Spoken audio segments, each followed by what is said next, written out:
찬송가 85장, 찬송가 85장 9주를 생각만 해도, 구주를 생각만 해도 이렇게 좋거든. 주 얼굴 배울 때마다 얼마나 좋으랴. 만민의 구주 예수의 귀하신 이름은 천지에 있는 이름 중 비할 데 없도다. 참 회개하는 자에게 소망이 되시고, 구하고 찾는 자에게 기쁨이 되신다. 예수의 넓은 사랑을 어찌다 말하랴. 주 사랑 받은 사람만 그 사랑 알도다.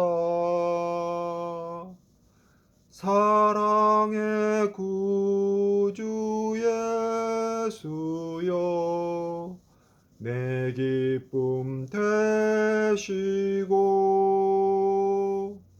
이제로부터 영원히 영광이 되소서. 아멘.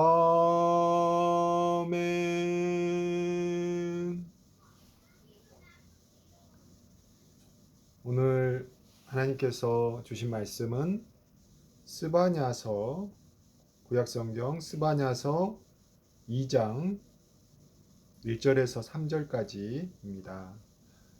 구약성경 스바냐서 2장 1절에서 3절까지입니다. 제가 봉독해 보도록 하겠습니다. 수치를 모르는 백성아 모일지어다. 명령이 시행되어 날이 겨우같이 지나가기 전, 야훼의 진노가 너희에게 내리기 전, 야훼의 분노의 날이 너희에게 이르기 전에 그리할지어다. 야훼의 규례를 지키는 세상의 모든 겸손한 자들아, 너희는 야훼를 찾으며 공의와 겸손을 구하라. 너희가 혹시 야훼의 분노의 날에 숨김을 얻으리라. 아멘.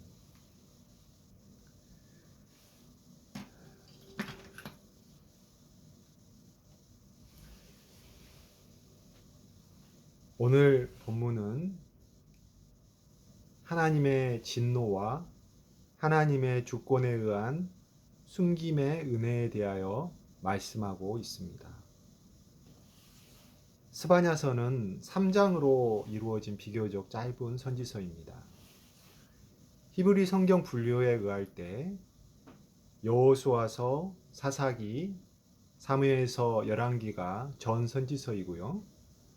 그리고 후선지서는 이사야서, 에레미야서, 에스겔서와 12선지서인데, 스바냐서는 이 12선지서 중에 하나이죠.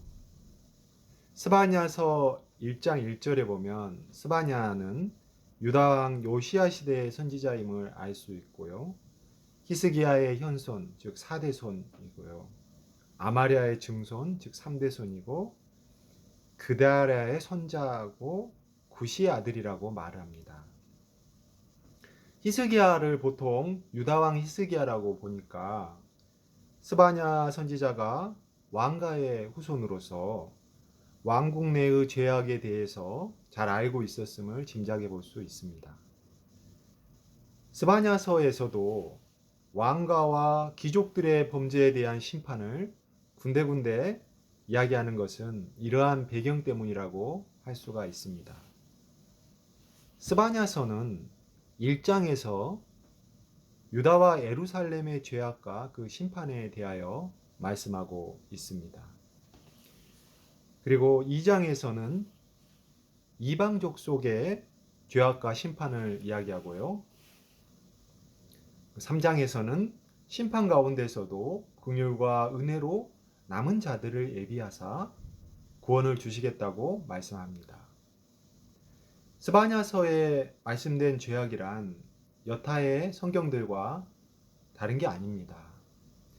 스바냐서 1장에 기록되기를 유다의 죄는 무별에게 경배하고 거짓 신에게 맹세하고 야훼를 배반하고 따르지 않으며 야훼를 찾지도 않고 구하지도 않는 것과 포악과 거짓과 이방인의 옷을 입는 것, 야훼가 살아 역사한다고 고백하지 않는 것 등입니다. 그리고 2장에 기록된 이방 족속의 죄들은 수치를 모르며 하나님의 백성을 비방하며 자신들의 경계에 대하여 또 교만한 것입니다. 결국 이러한 죄들의 본질은 유다나 이방 족속이나 하나님을 인정하지 않고 또 하나님을 찾고 구하지 않으며 결국 하나님을 믿지 않는 것입니다. 생각해 보십시오. 하나님이 살아계시며 창조주시며 만물과 모든 일과 영과 육과 마음까지도 섭리하시는 주권자이심을 믿는다면 어찌 그럴 수가 있겠습니까? 스바랴서에서 하나님의 진노는 급작스러우며 무서우며 또 짧지만 포괄적으로 선포되었습니다. 그러나 너무 절망하지는 마십시오. 하나님은 진노 와중에 은혜와 긍휼을 또한 말씀하셨습니다. 스바냐서 1장 7절입니다. 주 야훼 앞에서 잠잠할지어다. 이는 야훼의 날이 가까웠으므로 야훼께서 희생을 준비하고 그가 청할 자들을 구별하셨음이니라. 아멘. 여기서 야훼 하나님의 날은 심판의 날입니다. 심판의 날 전에 희생을 준비하신 것은 예수 그리스도의 십자가 죽음을 예표합니다. 청할 자들을 구별하셨다는 것은 구별되어서 구원으로 청함받을 백성을 의미합니다. 그러나 이어지는 8절에서 그 희생의 날에 벌할 것도 예비하신다는 것은 예수 그리스도의 십자가 희생을 받아들이지 않는 자들에 대한 심판도 함께 의미한다고 할 수가 있습니다. 오늘 본문에서도 진노의 심판과 함께 긍휼의 구원의 메시지가 있습니다. 본문 3절을 다시 읽어보겠습니다.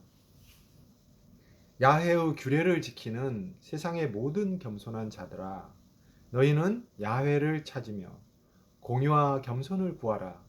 너희가 혹시 야훼의 분노의 날에 숨김을 얻으리라. 아멘. 숨김을 얻으리라는 말씀이 바로 구원에 대한 말씀입니다. 구원은 우리가 주체가 아닙니다.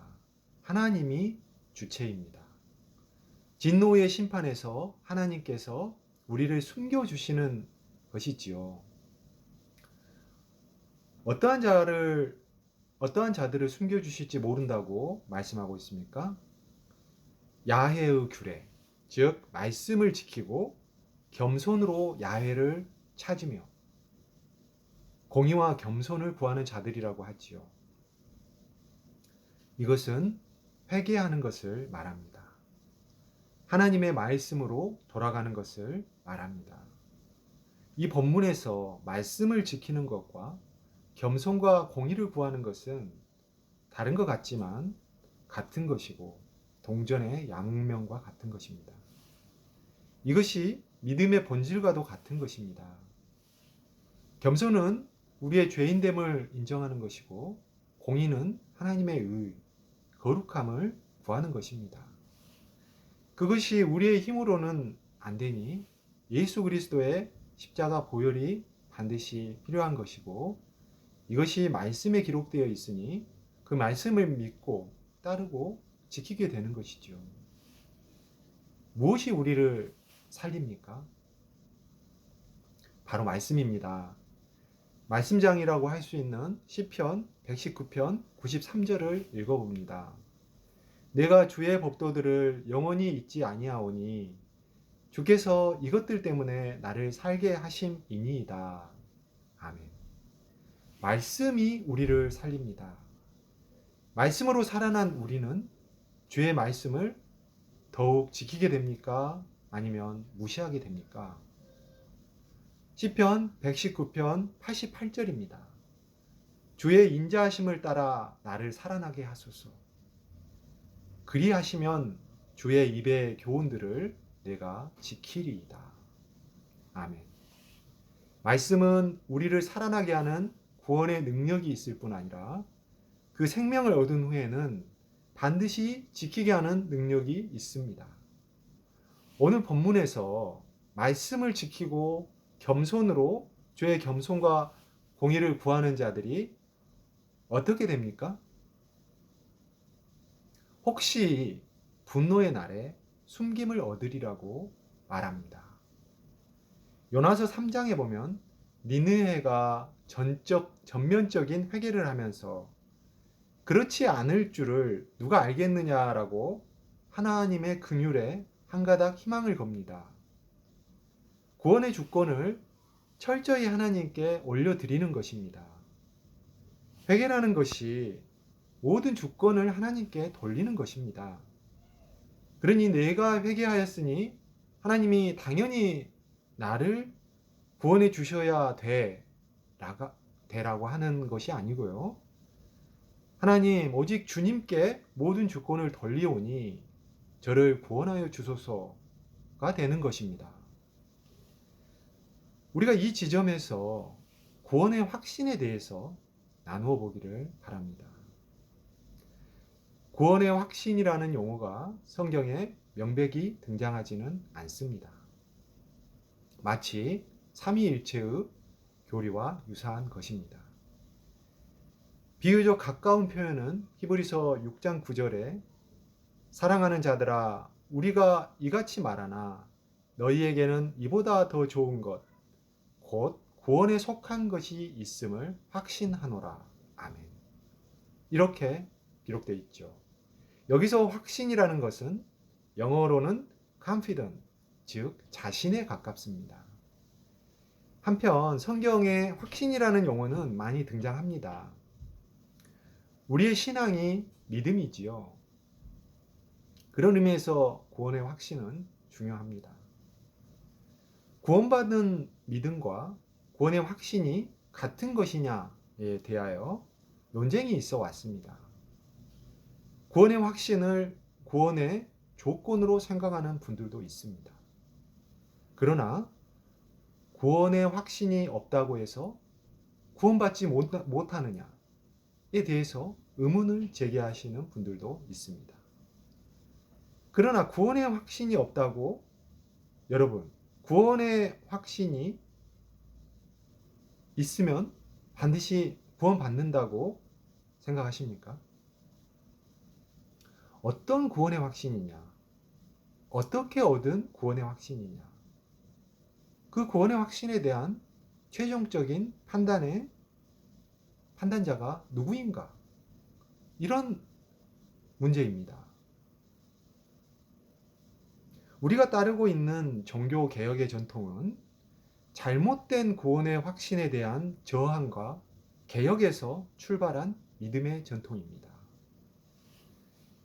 구원의 확신을 교회의 권위가 줄 수 있다는 그런 생각과 전통에 대한 반발이었습니다.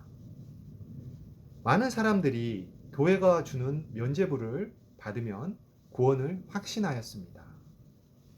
잘못된 구원의 확신이었지요. 루터가 면죄부, 교회가 부여하는 권위로 진정한 구원의 내적 확신, 정직한 구원의 내적 확신을 얻지 못했습니다. 루터의 종교개혁은 이런 부분에서 출발했습니다. 여러분, 지금은 어떻습니까? 완전히 달라졌나요?